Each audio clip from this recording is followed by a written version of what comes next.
Ma ogtahay in luqadda Ukraine ay tahay luqadda saddexaad ee ugu wanaagsan dunida marka laga soo tago luqadda Faariska iyo Faransiiska? Haa, taasi waa xaqiiqo marka laga fiiriyo erayada iyo tarkiibka jumladooyinka. luqadda Ukraine waxay soo gashay kaalinta saddexaad kadib markii bandhig luqadeed lagu sameeyay sanadkii 1934 Paris ee Faransiiska. asxaabtaan jecelnahay ee ku xiran channelka Rafiiq Al-Macruuf. maanta waxaan idinkaga sheekayn doonaa waxyaabaha cajiibka ah ee uu leeyahay dalka Ukraine. halkan waa channelka Rafiiq Al-Macruuf.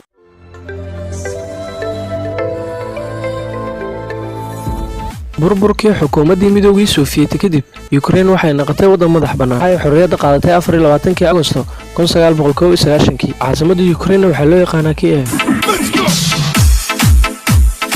Ukraine waxaa lagu tiriyaa inay tahay dowladda labaad ee ugu weyn ee Yurubta Bari, waxayna haysataa xeebo aad u qurux badan sida ay sheegtay ururka badaha adduunka. Ukraine waxay soo gashay kaalinta afraad waddanka ay ku nool yihiin dadka wax bartay laga bilaabo da'da 15 jirka iyo wixii ka sarreeya. wax bartayna waxay gaaraan 99.4%. diyaaradda ugu weyn ee dunida waxaa loo yaqaanaa Antonov 225 meeri, waxaana iskale dalka Ukraine. asalkii horena waxaa lahaa xukuumaddii Midowgii Soviyeeti, waxaana lahayd shirkaddii Orana, waxaana lagu daabuli jiray badeecadaha.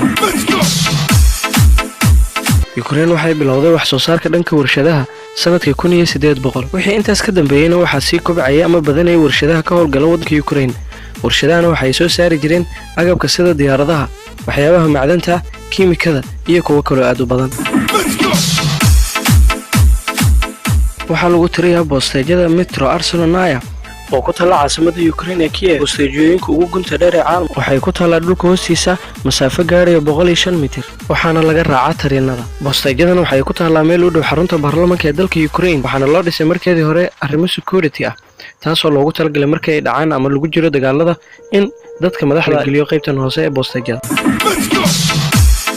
dowladda Ukraine waxaa lagu tiriyay dowladda saddexaad ee ugu awoodda badan, haysatana hubabka lidka dheer iyo midka nukliyeerka. ugu dambeyntii hubka nukliyeerka ay haysatay Ukraine waa ay baabi'isay iyadoo u hogaansamaysay heshiiskii START ee xakamaynta hubka nukliyeerka. Ukraine waxay ku jirtaa kaalinta labaad ee dhanka awoodda ciidanka ee qaaradda Yurub marka laga soo tago Ruushka. ragga iyo dumarka ku nool dalka Ukraine waxaa badan dumarka 20%, ragga ay ka badan yihiin. tirada dumarka si kordhay ee dalka Ukraine waxay sabab u noqotay dumarka in ay hasaabaha ay u doontaan dhanka internet, iyagoo raba halkaas inay ka helaan qofkii nolosha ay la wadaagi lahaayeen. sababta ku kalifaysa taasna waxay tahay tirada ragga ku nool dalka ayaa zaa'id uga badan dumarka.